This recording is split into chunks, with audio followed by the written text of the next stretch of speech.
En la Edad Media, el castillo era mucho más que un simple símbolo de poder nobiliario.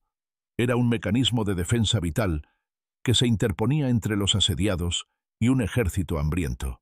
Las construcciones de piedra, madera y tierra evolucionaron gradualmente desde simples fortalezas de madera tipo Motte and Bailey hasta estructuras complejas y elaboradas con torres circulares, múltiples capas de muros y fosos de agua. La primera generación de castillos a menudo se erigía en una colina empinada o en un acantilado sobre un río, para que el atacante tuviera que superar obstáculos naturales mientras se exponía al fuego de los defensores. Por lo tanto, el lugar de construcción siempre se elegía cuidadosamente.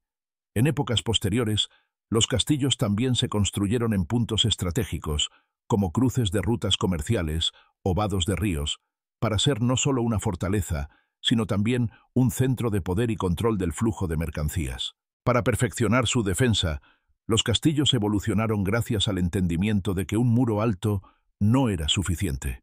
Los atacantes comenzaron a utilizar arietes, torres de asedio, excavación de túneles, zapa e incendio de puertas. Por lo tanto, los defensores desarrollaron trampas ingeniosas, fosos profundos, puertas dobles, pasadizos en ángulo, rastrillos, puertas levadizas, balcones con aberturas incorporadas, matacanes y pasadizos secretos. Cada elemento tenía su papel en una estrategia de múltiples capas.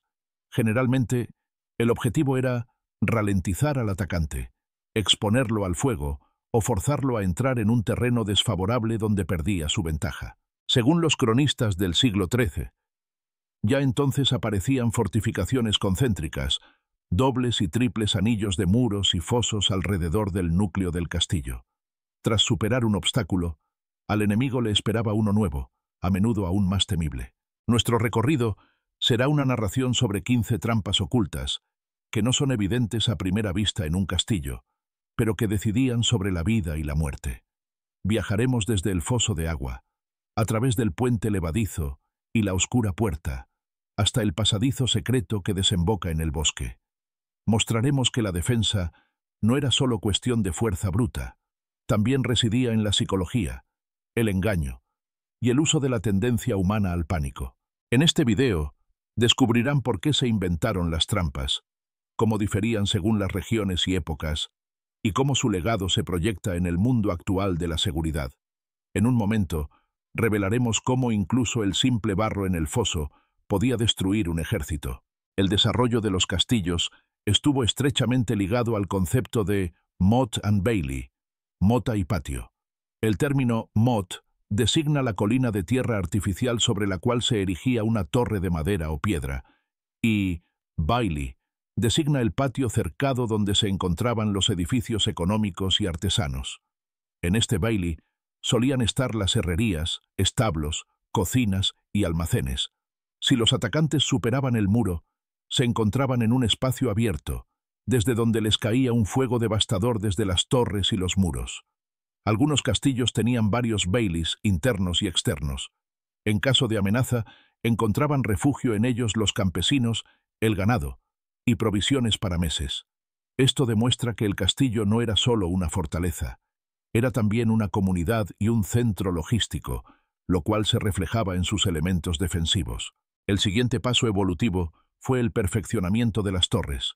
Las torres más antiguas solían ser cuadradas, lo que facilitaba su construcción y proporcionaba más espacio interior, pero sus esquinas eran vulnerables a la zapa y al fuego directo.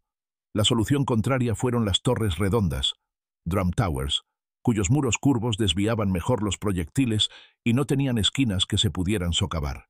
Como compromiso entre estos tipos, surgieron las torres en forma de herradura, horseshoe. Hacia el exterior eran redondeadas para una mejor resistencia, mientras que hacia el interior del castillo tenían una pared recta, ofreciendo así más espacio.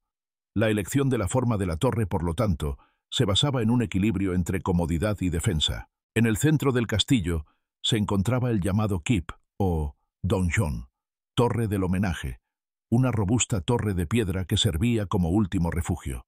El keep podía ser habitado durante mucho tiempo, tenía su propio pozo y almacén, y su sótano funcionaba como prisión o lugar para almacenar alimentos. Si los atacantes penetraban en el Bailey, los defensores podían retirarse al Keep y continuar la defensa, porque este elemento central estaba diseñado para resistir incluso sin las murallas exteriores. Es bueno tener en mente que la arquitectura del castillo fue siempre un compromiso entre seguridad, comodidad y prestigio. Las partes que describiremos en los siguientes capítulos surgieron como reacción a amenazas concretas y cambios tecnológicos. En este video descubrirán que ninguna trampa estaba aislada. Todas juntas formaban una red completa diseñada para resistir meses de asedio.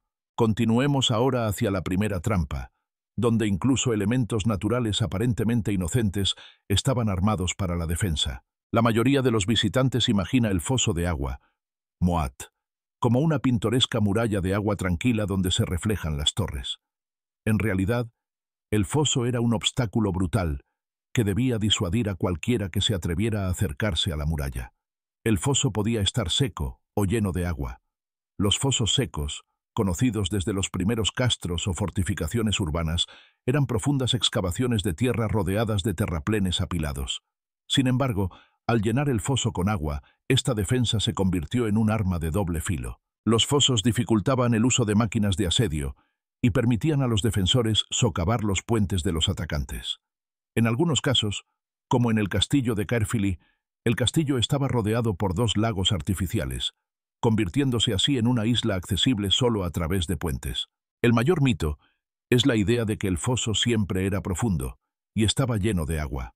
Según arqueólogos y cronistas, muchos fosos apenas contenían 1 metro de lodo, en el que se clavaban estacas afiladas o agujas de hierro ocultas. El atacante que corría hacia tal terreno empapado resbalaba fácilmente, caía y quedaba atascado, mientras sobre él llovía una lluvia de flechas y piedras. Además, los fosos se usaban como cloacas abiertas. Los desechos de las letrinas, garderobes, caían directamente al agua, por lo que cualquiera que cayera en el foso se arriesgaba a una infección o envenenamiento. Muchos defensores, además, escondían pieles de animales y plantas blandas en el lodo para crear la apariencia de un fondo sólido. El intruso que entraba en el foso se hundía hasta la cintura en el barro y era incapaz de moverse. Sin embargo, el foso servía también para otros propósitos. Impedía a los atacantes socavar los muros, zapa. El trabajo de los tuneladores era extremadamente difícil cuando tenían que excavar bajo el agua o a través de tierra fangosa que se desmoronaba. Añadía también un componente psicológico. En cuanto los sitiadores veían el barro húmedo sembrado de basura, su moral decaía. Los defensores a menudo utilizaban el foso como estanques, donde criaban peces para alimentarse y en tiempos de paz cazaban patos en ellos. Historiadores modernos incluso señalan que el foso cumplía una función de aire acondicionado. Los muros del castillo se calentaban menos en los días calurosos y el clima interior era más soportable. Aunque hoy en día el foso pueda parecernos decorativo, su verdadera forma era repugnante, maloliente y llena de trampas ocultas. Y ese era exactamente el propósito. En el próximo capítulo, veremos que ni siquiera el camino a través del foso era fácil de encontrar. Cuando el atacante superaba el foso, le esperaba un puente levadizo o giratorio. El mecanismo del puente levadizo, drawbridge, estaba ingeniosamente diseñado. La plataforma de madera estaba fijada por un extremo a las murallas y el otro extremo se elevaba mediante cadenas y contrapesos. Gracias a esto, era posible levantar el puente en un instante, de modo que formaba un escudo protector adicional frente a la puerta. En el castillo de Harlech y en otros lugares, en épocas posteriores, se extendieron los puentes giratorios, que pivotaban sobre un eje central y sus extremos caían en un foso dentro del pasadizo. Esta variante era más rápida y no necesitaba contrapesos masivos. Los defensores en crisis literalmente dejaban caer el puente y los atacantes caían al foso o sobre estacas. Sin embargo, el puente no era solo una simple pasarela. Muchos castillos diseñaban puentes levadizos con cuñas de seguridad y vigas removibles. En operación normal, se usaban vigas y tablones robustos, pero en tiempos de amenaza, los defensores podían quitar algunos tablones y crear así una trampa. Los atacantes que corrían en pánico por el puente se encontraban en un espacio vacío y caían directamente al agua o sobre las estacas. Otro truco consistía en que la parte frontal del puente parecía sólida, pero por dentro estaba aligerada. En cuanto un ariete pesado entraba en ella, se oía un crujido, y el puente se derrumbaba. Registros históricos describen también variaciones más inteligentes. En Francia, existen castillos donde los puentes, equilibrados por 4 contrapesos, podían levantarse incluso si había un caballo pesado sobre él. En Inglaterra, aparecen puentes que son mitad de piedra y mitad de madera. El atacante no sabía qué parte se derrumbaría. Y luego estaban los llamados puentes defensivos, defensive bridges. Eran puentes levadizos que se levantaban solo a medias para crear una rampa inclinada. Los atacantes en la rampa resbalaban hacia abajo y chocaban contra la puerta o volvían al fangoso foso. La ingeniosidad variaba según la región y la época. Algunos castillos en el continente tenían incluso dobles puentes levadizos consecutivos. Pero una cosa era común. Los puentes no eran solo un acceso al castillo, sino una verdadera prueba de habilidad y coraje para los atacantes. Después de superar el puente y llegar a la puerta, la situación para los atacantes no mejoraba.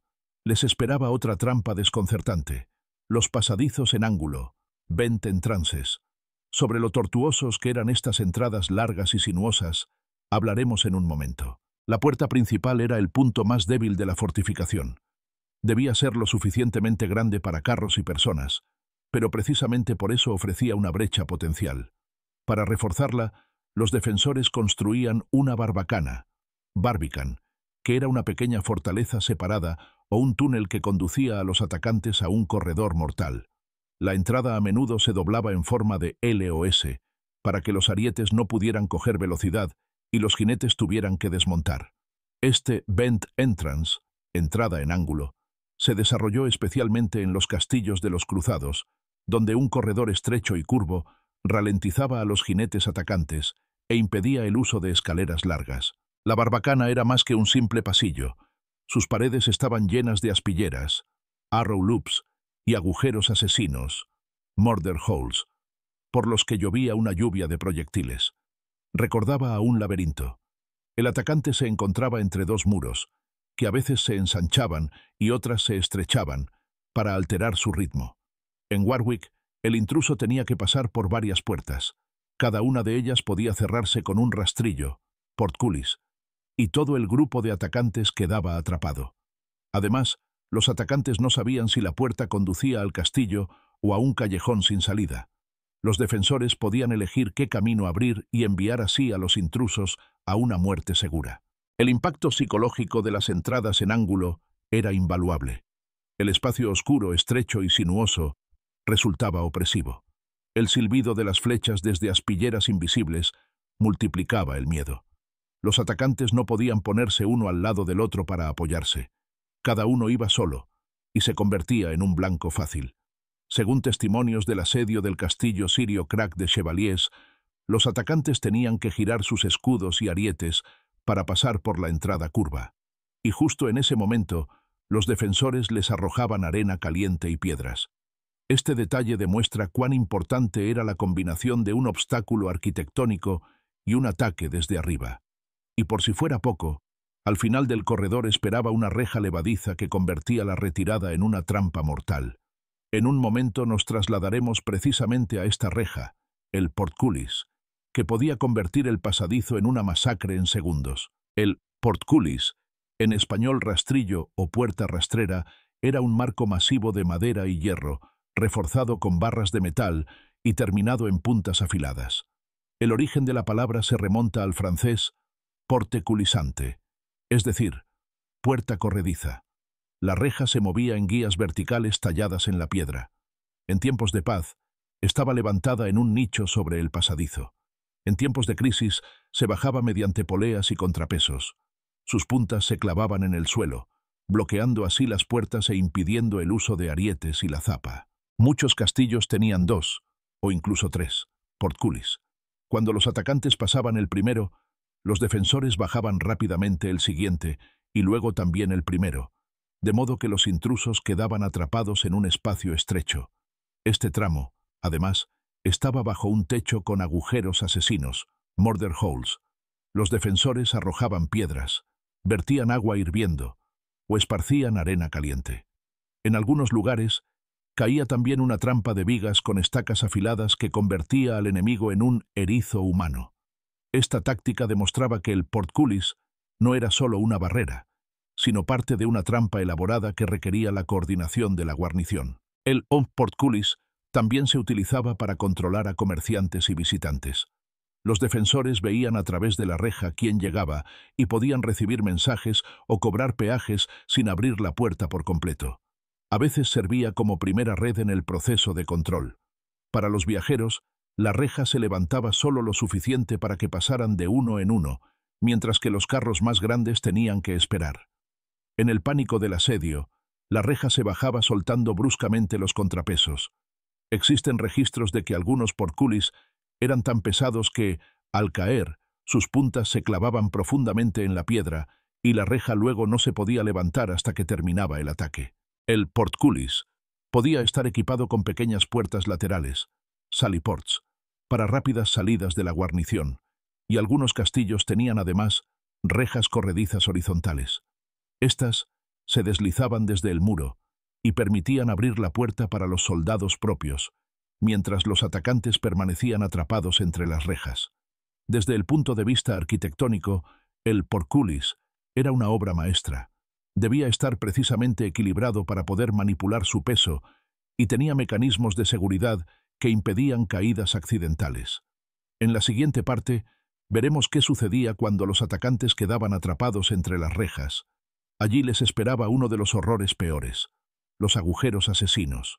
Murder holes, agujeros asesinos. Así se llaman en inglés las aberturas en el techo de los pasadizos o puertas, a través de las cuales los defensores arrojaban y vertían cargas mortales.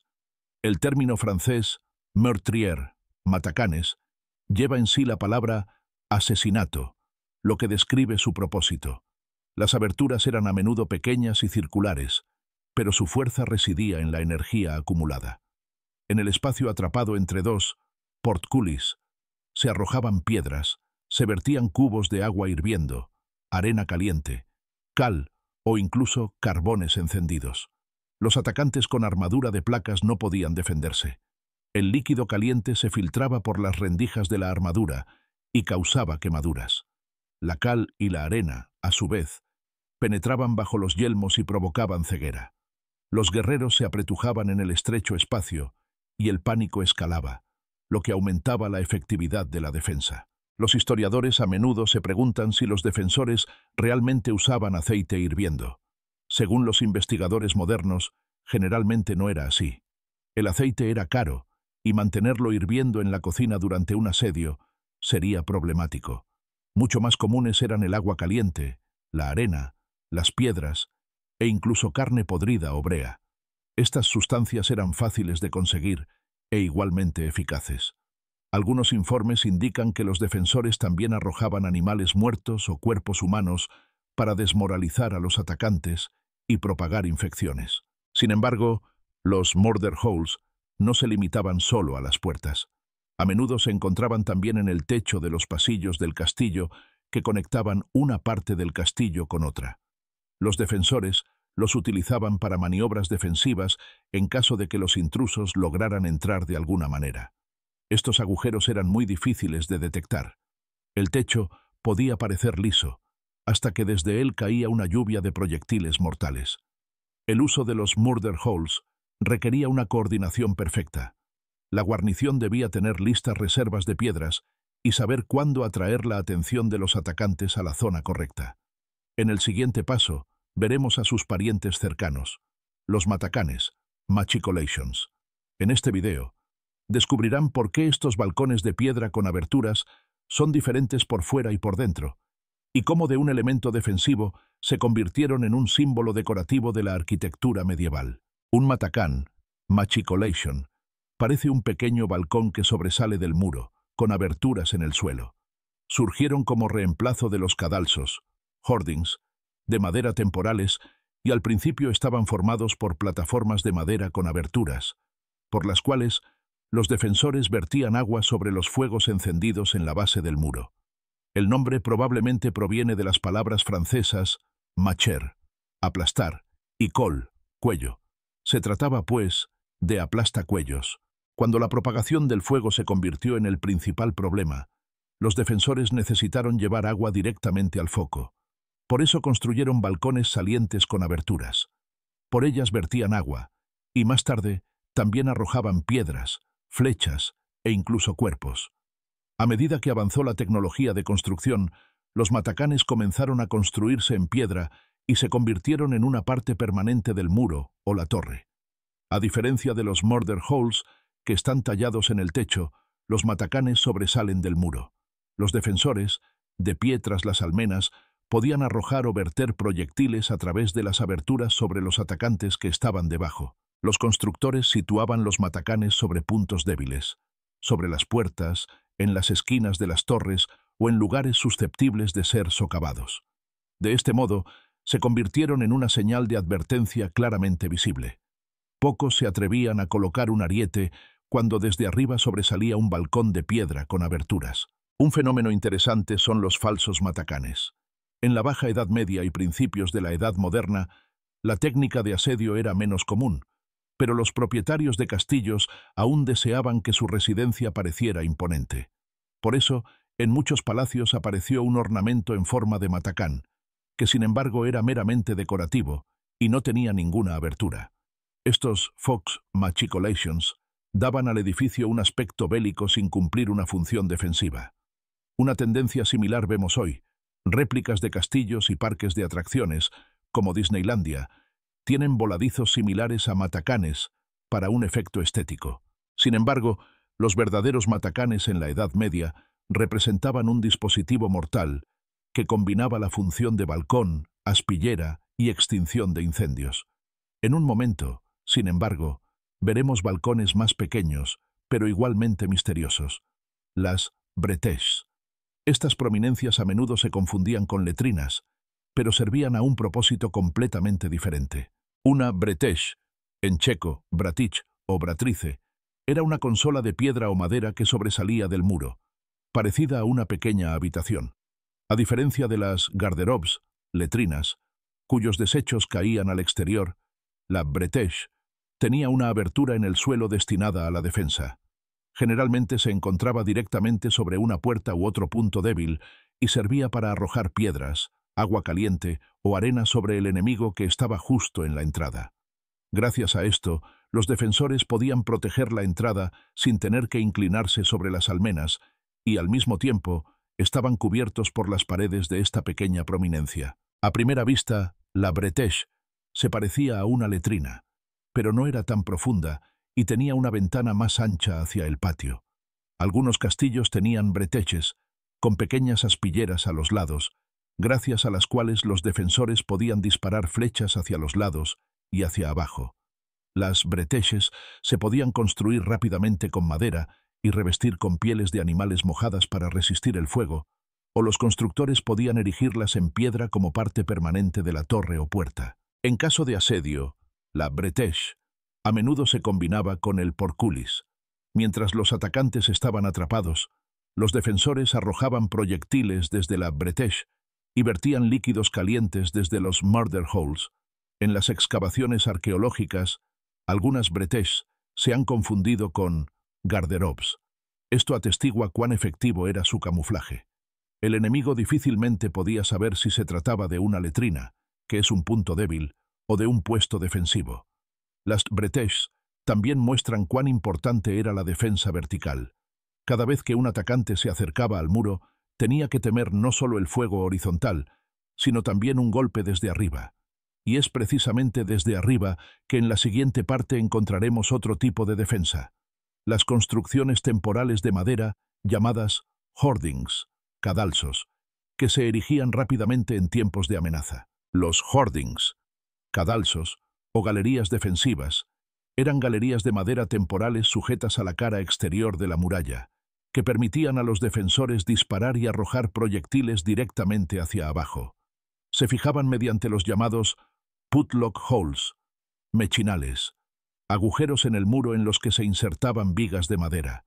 Estas construcciones temporales aumentaban el campo de tiro y, especialmente, permitían arrojar proyectiles perpendicularmente sobre los atacantes, lo cual no era posible sin un voladizo. Muchos hoardings estaban cubiertos con pieles de animales mojadas para reducir el riesgo de incendio. Los hoardings aparecieron ya en los primeros castillos de piedra, pero siempre fueron temporales. En tiempos de paz, se desmontaban y almacenaban como piezas prefabricadas. El material de madera se deterioraba rápidamente, por lo que se construían en la mampostería ménsulas de piedra y agujeros, que más tarde permitieron reemplazar las galerías de madera por matacanes permanentes. Algunos hoardings tenían techo, lo que protegía a los defensores de las flechas y aseguraba que pudieran arrojar piedras y disparar flechas a través de agujeros en el suelo desde un lugar bien cubierto.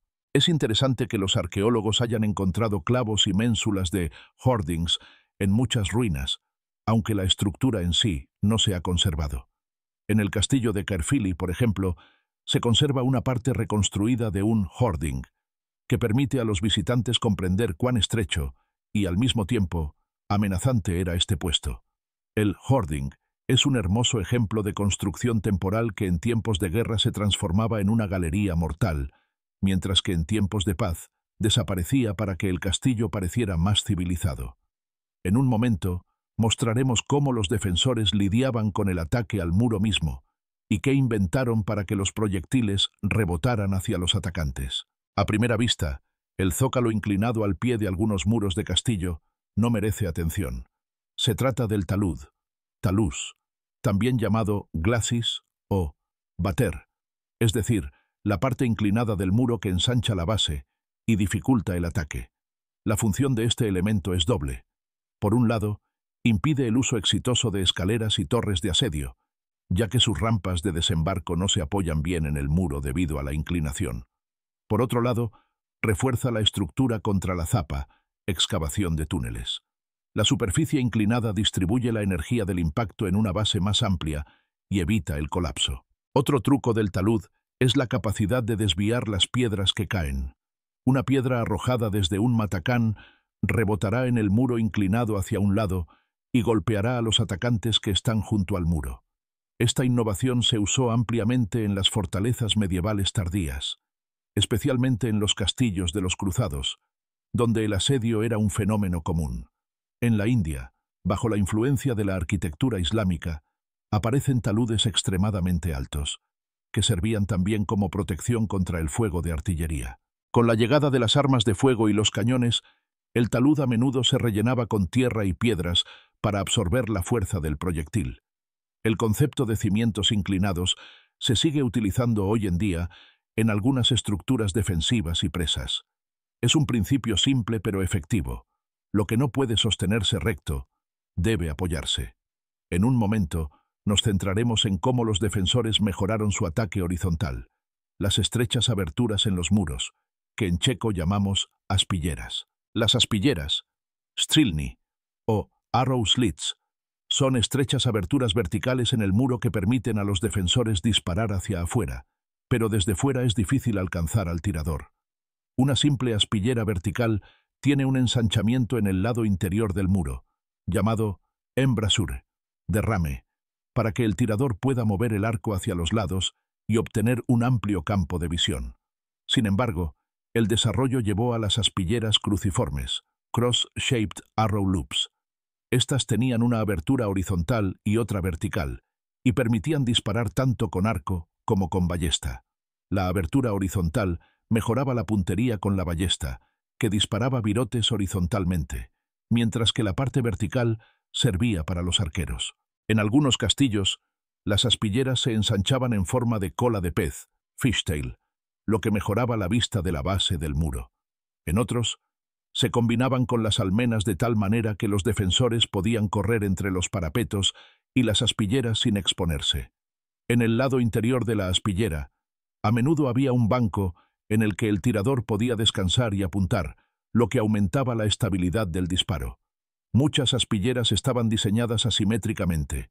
Un lado de la abertura era más ancho para disparar mejor a los enemigos que se acercaban, mientras que el otro era más estrecho para que no cupiera una punta de flecha desde fuera. El desarrollo de las aspilleras continuó incluso con la llegada de la pólvora. En la Baja Edad Media, Las estrechas rendijas se adaptaron a aberturas más grandes, llamadas gun ports, troneras, que permitían el uso de armas de fuego manuales. Estas aberturas a menudo tenían un orificio circular para el cañón y una pequeña mirilla triangular para apuntar. En el castillo de Carcassonne, una de las aspilleras originales fue modificada para albergar un sistema primitivo de pistola. En la evolución arquitectónica, vemos que las aspilleras no son solo un adorno estético, son elementos adaptables que evolucionaron con la tecnología de las armas y seguían sirviendo para proteger a los tiradores. En la siguiente parte, conectaremos con las aspilleras y veremos las propias almenas, es decir, la terminación dentada de las murallas, que era símbolo de poder y defensa. Las cimas dentadas de los muros del castillo, conocidas como almenas, cimburí, o muros parapetados con merlones y saeteras, son un icono de la arquitectura medieval. Las partes sólidas se llaman merlones, merloni, los huecos, saeteras o troneras, creneli. En la práctica de combate, los merlones proporcionaban cobertura, mientras que las saeteras ofrecían espacio para disparar. Los defensores se alternaban escondiéndose y asomándose por los huecos, manteniendo así un fuego continuo y minimizando su propia vulnerabilidad. Algunos merlones tenían una aspillera perforada en su grosor, para que el tirador pudiera disparar sin inclinarse fuera del muro. Las almenas también tenían una dimensión social. En Inglaterra y Francia, el señor del castillo necesitaba un permiso real especial para almenar, licence to crenelat. Este documento era un símbolo de confianza y poder. Solo la nobleza leal podía dentar su casa para que pareciera un castillo. Esto llevó a situaciones en las que las almenas se volvieron decorativas. Las casas burguesas en la época victoriana se adornaban con almenas sin una función defensiva real. Sin embargo, en los siglos XII y XIII, las almenas eran una parte clave de la defensa, especialmente en combinación con el adarve o camino de ronda, chemin de ronde. Este pasillo cubierto se encontraba detrás de las almenas y permitía a los soldados moverse rápidamente a lo largo del muro, a salvo de las flechas. Detrás de las almenas, a menudo se encontraban los balcones asesinos, murder balconies, pequeños salientes de madera o piedra desde los cuales los defensores arrojaban proyectiles directamente hacia abajo. En combinación con las almenas, se creaba así un conjunto que aseguraba la defensa horizontal y vertical. En algunos castillos, los merlones se tallaban con formas ornamentales para simbolizar el escudo de armas de la familia. En otros, se construían pequeñas torretas, garitas, partisans, entre los merlones, desde las cuales los vigías observaban los alrededores. Las almenas son un ejemplo de cómo un elemento práctico se convirtió en un símbolo estético. Su perfil dentado adorna hasta hoy los logos y escudos de armas de las ciudades. Ahora echaremos un vistazo a las entrañas de las murallas, donde giran las escaleras, que tenían su propia lógica retorcida. La escalera de caracol es la encarnación del romanticismo medieval, pero detrás de su forma se esconde un frío cálculo. La estrecha y empinada escalera casi siempre gira en el sentido de las agujas del reloj al subir. La razón era la ventaja del defensor. La mayoría de la gente era diestra, y el atacante que subía tenía que sostener la espada con la mano derecha junto al pilar central, donde había poco espacio para blandirla. El defensor, de pie arriba, tenía la mano derecha en el lado exterior de la escalera, donde había más espacio para golpear, y podía así alcanzar más eficazmente a los atacantes. Esta simple medida arquitectónica podía decidir quién sobrevivía. La escalera a menudo tenía escalones irregulares. Se alternaban peldaños más bajos y más altos para que el intruso, que no conocía su ritmo, tropezara o ralentizara. Los habitantes del castillo, por supuesto, conocían el ritmo y podían moverse incluso en la oscuridad. En algunos castillos existían escalones basculantes secretos, que en el momento del peligro se abrían y enviaban al intruso al sótano. Otra variante era la doble hélice, conocida del castillo de Chambord en Francia, donde dos espirales se entrelazan y las personas que suben por una espiral nunca se encuentran con las de la otra. Esta construcción se atribuye a Leonardo da Vinci y demuestra que los arquitectos medievales y renacentistas sabían combinar la estética con la táctica. El origen de las escaleras de caracol se remonta a la antigüedad. De las construcciones romanas se conserva la escalera de la columna de Trajano, que tenía 185 escalones y permitía el acceso al mirador. Durante la Edad Media, las escaleras de caracol se extendieron no solo en los castillos europeos, sino también en iglesias y catedrales. Permitían ahorrar espacio y, al mismo tiempo, proporcionaban una construcción estable. Los defensores también utilizaban la escalera psicológicamente. En el espacio oscuro y estrecho, el atacante se sentía desorientado y vulnerable. Y si a eso añadimos piedras resbaladizas y agua caliente que se podía verter desde arriba, la escalera de caracol se convertía en una trampa mortal. En la siguiente parte, veremos los rincones más oscuros de los castillos, pozos sin luz y sin esperanza, conocidos como oubliettes, mazmorras. La palabra proviene del francés oublier, es decir, olvidar. Esta trampa no era exactamente un elemento defensivo, sino más bien un instrumento de poder y miedo. Era un pozo vertical, accesible solo desde arriba. En el pozo se bajaba a personas incómodas, rehenes o traidores, y sobre ellos se cerraba la trampilla. En algunos casos, el pozo era tan estrecho que la persona no podía ni moverse. Otras veces, tenía forma de campana ensanchada y servía como prisión improvisada. Los prisioneros a menudo estaban en la oscuridad, entre sus propios excrementos, sin acceso a comida ni agua, hasta que sucumbían a la desesperación. La oubliette se diferenciaba de las mazmorras, dungeons, clásicas. Mientras que la mazmorra solía ser un espacio horizontal con celdas, la oubliette era vertical y no estaba destinada a un alojamiento a largo plazo en el sentido de cuidado, sino más bien al olvido. En algunos castillos, la oubliette también se usaba como caja fuerte para documentos valiosos, ya que nadie excepto el propietario podía acceder a ellos. Arqueólogos en Irlanda han descubierto oubliettes llenas de púas y estacas, que debían ensartar al intruso al caer. En la literatura romántica del siglo XIX, estos pozos se convirtieron en símbolos de las tribulaciones del héroe. Sin embargo, la realidad histórica era a menudo más pragmática. La oubliette servía más para la detención a corto plazo o para la intimidación. A pesar de su crueldad, la oubliette era parte del sistema de poder. Las élites protegían sus secretos con este pozo y disuadían las intrigas. En el próximo capítulo, veremos un dispositivo que, por el contrario, servía a la comodidad diaria, pero que escondía en sí un riesgo inesperado: la letrina del castillo. En la vida cotidiana de los castillos medievales, la letrina, llamada garderobe, jugaba un papel esencial. Eran pequeños nichos o cámaras que sobresalían del muro. Sus desechos caían hacia abajo, ya sea al foso o a la ladera, desde donde el agua los arrastraba. En algunos castillos, como el de Chepstow en Gales, los desechos llegaban directamente al río, para que la corriente se los llevara. En otras construcciones, como el castillo de Peveril en Inglaterra, los conductos de las letrinas apuntaban a la roca seca, por lo que el material contaminado permanecía en el lugar.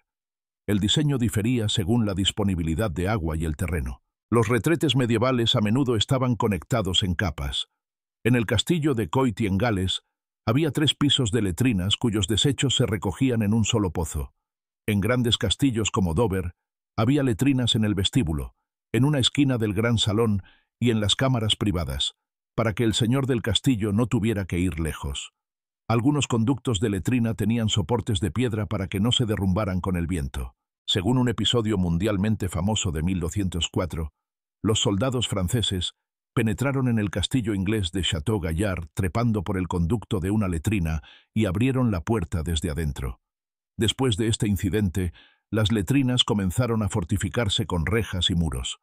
Los conductos de las letrinas también representaban un riesgo higiénico. Los fosos, moats, se convertían en pozos negros por su causa. Los desechos que caían en ellos propagaban enfermedades y repelían a los atacantes. Al mismo tiempo, sin embargo, los desechos se utilizaban como fertilizante. Los campesinos de los alrededores podían, a cambio de servicios, limpiar los pozos y usar los excrementos en los campos. La letrina era, por tanto, multifuncional, un elemento higiénico necesario, una debilidad en la defensa, un almacén de fertilizante y, a veces, una hábil vía de infiltración. En nuestro último punto, retomaremos el tema de los caminos secretos y presentaremos las puertas postizas, posterns, pequeñas puertas discretas que permitían tanto salidas como escapes. La puerta postiza, Postern Gate, era una pequeña puerta escondida en el muro de cimentación del castillo o en un rincón invisible. Servía para la vida cotidiana. Los habitantes salían por ella a los campos, puertos o pozos sin abrir la puerta principal. Sin embargo, en tiempos de asedio, adquiría una importancia estratégica. Se convertía en un sallyport, es decir, un lugar para una salida, de ataque. La guarnición salía por ella, golpeaba a los sitiadores desprevenidos y se retiraba rápidamente, sin exponer la entrada principal. La palabra sally proviene del latín salire, que significa saltar, y describe las rápidas salidas de los defensores. Algunos sallyports eran simples, otros formaban un complejo sistema de túneles. El castillo de Knaresborough, en Yorkshire, tiene un pasadizo subterráneo que comienza en la sala del tribunal y conduce al río Nid. Por este túnel, los defensores podían abandonar secretamente el castillo, obtener agua o traer refuerzos de los alrededores.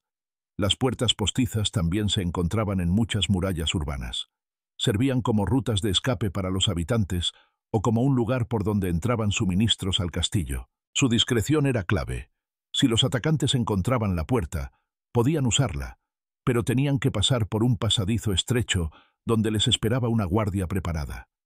En algunos casos, las puertas postizas se usaban también para intrigas políticas. Existen anécdotas de que algunas de ellas conducían directamente a la ciudad, para que el señor del castillo pudiera visitar a su amante sin ser visto o negociar en secreto con aliados. En el castillo francés de Amboise, un pasadizo secreto conducía a la casa de Leonardo da Vinci, para que el rey pudiera visitar al famoso artista sin la atención de la corte.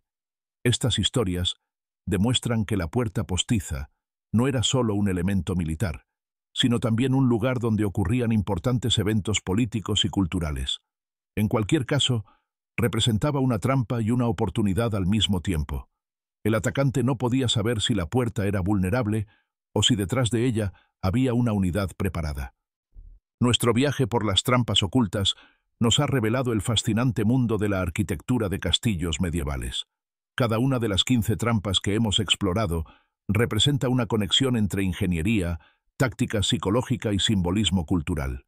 El foso se convirtió en una cloaca abierta y, al mismo tiempo, en un estanque de peces. El puente levadizo funcionaba como un complejo balancín que se derrumbaba en el momento menos oportuno. Las entradas en ángulo forzaban a los atacantes a ralentizar y dividirse, mientras que los rastrillos y los murder holes los convertían en ratas atrapadas. Los matacanes y las bretelles trasladaban la defensa a la tercera dimensión. Los defensores podían liquidar a los atacantes desde arriba. Los hoardings, taludes, aspilleras o almenas muestran que incluso la inclinación de un muro o la forma de una abertura se convertía en parte de la estrategia defensiva. Las escaleras de caracol y las oubliettes demuestran que también el interior del castillo estaba lleno de trampas. Y las letrinas o las puertas secretas muestran cómo las necesidades cotidianas se interconectaban con la defensa. Estos viejos trucos nos recuerdan que el desarrollo de las tecnologías de defensa es un proceso permanente. Las modernas cámaras acorazadas de los bancos tienen múltiples capas de seguridad, sistemas de cámaras y salidas secretas, de forma similar a como los castillos tenían múltiples rejas, aspilleras y puertas postizas. En informática se utiliza la defensa en profundidad, múltiples capas de firewalls y sistemas de detección, lo que es el análogo digital de las murallas concéntricas. El concepto de talud lo encontramos en las presas modernas, que tienen bases inclinadas para dispersar la energía de las olas, y las aspilleras se reflejan en las pequeñas mirillas de los búnkeres modernos. La ingeniosidad de los constructores medievales también nos recuerda el aspecto ético. Muchas trampas eran crueles, pero en tiempos de guerras frecuentes se consideraban necesarias para salvar la vida de los defensores. Al pasear por una ruina hoy, quizás imaginen cómo se sentirían en una oscura barbacana, atrapados entre rejas, o de pie en una torre con una flecha apuntando hacia abajo a los atacantes. Estas construcciones no son solo monumentos de piedra, sino libros de texto de pensamiento estratégico y creatividad. Espero que nuestra exposición les haya interesado e inspirado a seguir explorando la historia. Si les gustó el video, les agradeceré que le den me gusta, lo compartan y se unan a mí en futuras expediciones al pasado. Gracias por su atención y espero verlos en la próxima aventura.